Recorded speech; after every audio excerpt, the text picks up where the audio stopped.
Tole mee godina irraa dhuftanii fi maal qabattanii dhuftanii irreecha bara kanaa miidhagsuudhaaf akkamiin qophooftanii dhuftanii kan jedhu asirratti ibsuu akka nu ibsitu barbaanna. Kana malees akka argaa jirrutti nyaata aadaa godina keessanii bifa garaa garaatiin miidhagsitanii dhiyeessitanii jirtu. Nyaata aadaa kan akkamittiin qopheessitanii kan godinni Harargee immoo yookiin godinni keessan ittiin beekamu nyaati addaa maali kan jedhu kanarratti ibsa gabaabaa akka nu kennitu barbaada. Tole godina Harargee baarraa hin dhufe sagantaa ayyaana irreechaa kana miidhagsuudhaaf tokko garee artii qabannee dhufne hawwisoodha. Tokko garee nyaata aadaa agarsiisu qabannee dhufne Harargee irraa kaanee kiiloomeetira 500 deemnee dhufneeti Finfinneetti nyaata kana qopheessine.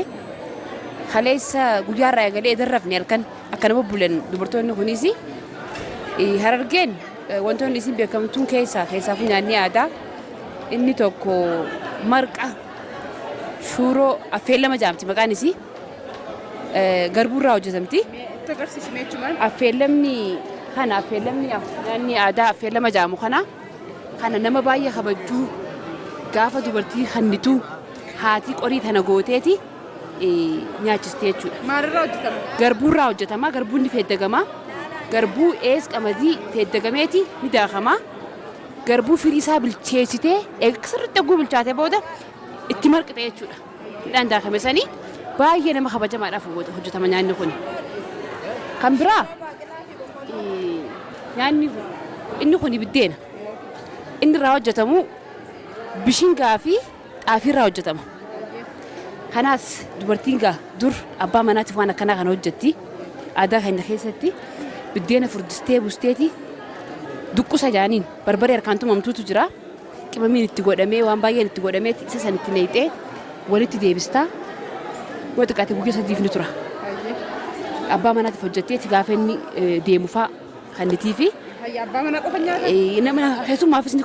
Keessummaafis ni kannama nyaata Harargeeti jechuudha. Kun bixaan bittiidha. Inni kun bixaan bittiidha. Bixaan bittiidha. Qamadiirraa hojjetama. Qamadiin feeddagamee goggoysanii daakameeti jiifamee bukeeffamee irraa hojjetama jechuudha. Kuni gaafa nama gaafachuuf deemtullee qabataniillee deemuudhaafillee haala namatti toluun hojjetama. Kuni deeyiloodha. Qamadiirraa hojjetama.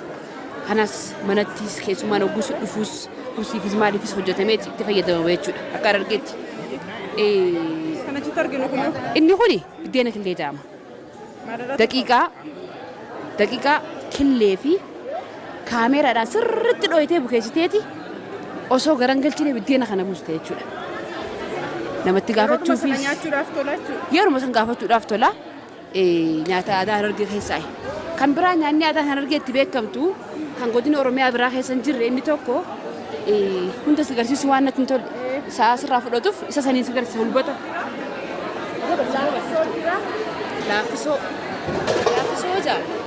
Nyaanni kun laaffisoo jaama. Abishiin akaawameeti daakama.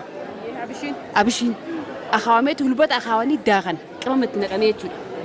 Kuduraa hundatti gootee lafee foon itti gootee hulbata itti neexaa. Nyaanni kun nyaata baay'ee bareedaa fi miidhagaa garaa namaatiif illee qoricha kan ta'e jechuudha. Akkana biddeena xaafii buufamee kanatti naqanii hulbata sirriitti jiisteeti gaafa nyaattu immoo akkana martee nyaattaa nama qubsaa nama garaa illee bahu nyaanni isaa baay'ee nyaata namatti tolu. Kana eegaan siin jee booda Harargeen gama biraatiin kuduraa fi muduraadhaan beekamti. Si qammasiisu? Mee sin dadhabsiisa. Wanni kun baay'ee namatti tola waan ta'eef. Baay'ee xiqqoo.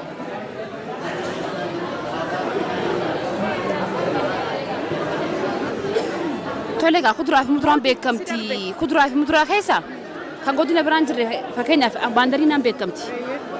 Maandariina gaafa faaruufillee wanta jaan akka maandariinaa jechuun baay'ee bareeddu jechuudha. Mi'aa isaa dandame. Kuduraan ammas godina biraan jirre inni kaan si darbe. Gishxaa jaamaa kun gishxaa jaamaa paappaayee fi burtukaan illee bakka biraan jira. Gishxaan bakka biraan jiru. Ambashoot immoo gishxaa isa qoree qabu.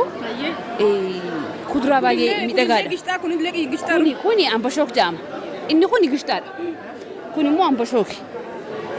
Firii qaba hundinuu keessaa. Harargeen waan kuduraaf kanaanis ni beekamti jechuudha. Kabiraa oomishni keenya gaa dalluun teenya tana kun gaa jimaa awwadaayi haqaaraan tuni jimaan gosa qaba. Jimaan gosa qaba inni kun immoo jimaa keessaa isa tokkoffaadha. Kan awwadaayi gatiin isaallee baay'ee mi'aawaadha. meeqa gatiin isaa? Hanga 3,000 kiiloon tokko hamma 3,000. Kiiloon 3,000 baasa kun amma 3,000 baasa baay'ee qaaliidha. Oomisha jimaa kana gaa namni hin beeku niis hin beeksisu garuu biyya kanaaf hagalchaa jiru oomisha galii guddaallee hagalchaa jiru jimaadha. Jimaan nutiif dalluudhaati nu harkaa inneetiif inni kanallee tole. Guddaa galatoomaa. Faadda.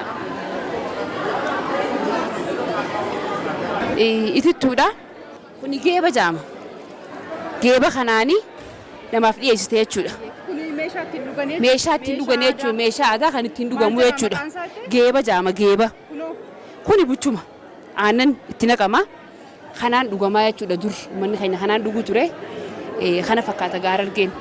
Looyisiinis oomisha keenya Harargeeti. Baabbileetti oomishama. Karaa Fantisiif fi Baabbileetti oomishama. Oomishama beekamaadha. Kunoo akkanatti finnee Harargeen maal akka fakkaatu ayyaana irreechaa kana miidhagsuudhaaf asitti argamnee jirra gaanulleen. Baay'ee isin galateeffannaa akka waliigalaatti dhumarratti ayyaana kana ilaalchisee dhaamsa maalii dabarsuu barbaaddu? Tole ayyaanni irreechaa kan amantiinis addan baasne saalaan addan baasu umriin addan baasu Oromoo hundaatutu irreeffata. Baga gannarraa gara birraatti nu ceesiste jaanii waaqa galateeffachuudha.